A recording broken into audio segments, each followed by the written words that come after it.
मित्रांनो, जर आपल्याला कांदा पिकाचं उत्पन्न जास्तीत जास्त घ्यायचं असेल तर सगळ्यात महत्त्वाचं म्हणजे जे काही कांद्याची नाळ असते त्या नाळाची उंची वाढायला नाही पाहिजे मित्रांनो। जर उंची जास्त नसेल तर फुटवा जास्त निघतो मित्रांनो, आणि फुटवा जास्त म्हणजे पात्यांची संख्या जास्त मित्रांनो। पात्यांची संख्या जर वाढली तर त्यामुळे काय होतं की जे काही तुम्ही स्प्रेइंगच्या मार्फत म्हणजे फवारणीच्या मार्फत पोषक, कीटकनाशक, बुरशीनाशक जे काही नियोजन करता ते अपटेक करण्याची क्षमता जी झाडाची आहे ती जास्त असते मित्रांनो। त्यामुळे जे काही आपण फवारणीच्या माध्यमातून पोषक वगैरे देतो ते झाडाला जास्त लागू होतं। सोबतच प्रकाश संश्लेषण प्रक्रिया ही जास्त होते। जर प्रकाश संश्लेषण प्रक्रिया जास्त होत असेल तर हरितद्रव्याचं प्रमाण सुद्धा जास्त होतं। जसं की तुम्ही या प्लॉटमध्ये बघू शकता, काळोखी ही खूप गळत आणि चांगल्या पद्धतीने आहे। त्याचं कारणच तसं आहे मित्रांनो, फुटवा जास्त असल्यामुळे प्रकाश संश्लेषण प्रक्रिया झाली। प्रकाश संश्लेषण प्रक्रिया झाल्यामुळे हरितद्रव्याचं प्रमाण वाढलं आणि सोबतच जे काही पीक आहे ते स्वतःचं अन्नद्रव्य स्वतः तयार करण्यासाठी सक्षम असतं मित्रांनो, कारण त्याची कार्यक्षमता ही जास्त असते। तर कशा पद्धतीने हा पीक डेव्हलप झालेला आहे, आज रोजी 45 दिवसाचा झालेला आहे। तर त्या अनुषंगाने प्लॉट हा कशा पद्धतीने डेव्हलप झालेला आहे त्यामध्ये आपण पाहणार आहोत। मांडा कशा पद्धतीने बनलेला आहे, फुटवा कशा पद्धतीने झालेला आहे, कांदा नाळ कशी आहे आणि सोबतच कांदा पात जी काही ताठरता आहे ती पण किती चांगल्या पद्धतीने डेव्हलप झालेली आहे। काळोखी पण टिकून आहे, सोबतच कुठेही शेंडा मर नाही आहे आणि कोजळी पण नाही आहे। नमस्कार शेतकरी बंधूंनो, शास्त्रबद्ध शेती या आपल्या आवडत्या यूट्यूब चॅनलवर मी मारुती जाधव आपल्या सगळ्यांचं स्वागत करतो। मित्रांनो, आपण काही दिवसापासून दुष्काळी परिस्थितीवर मात करण्यासाठी गादी वापा तंत्रज्ञानाचा वापर करून कांदा लागवड करण्यात जी आलेली आहे त्यावरती आपण एक एक करून व्हिडिओ तयार करतो आहे आणि त्याच सिरीजमधला हा आजचा तिसरा व्हिडिओ आहे मित्रांनो। सोबतच आपल्या श्री सुखदेव साबळे हे आपले काका आपल्यासोबत आहेत आणि त्यांच्याच प्लॉटवरती आपण व्हिडिओ तयार करतो आहे।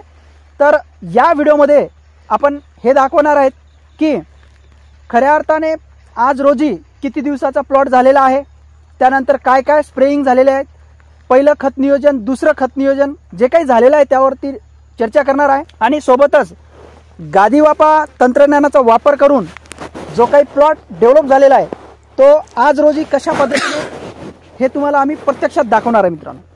तर काका नमस्कार। नमस्कार नमस्कार शेतकरी मित्र, माझं नाव सुखदेव भरत साबळे, सोनगाव मुक्काम, तालुका निपाड, जिल्हा नाशिक।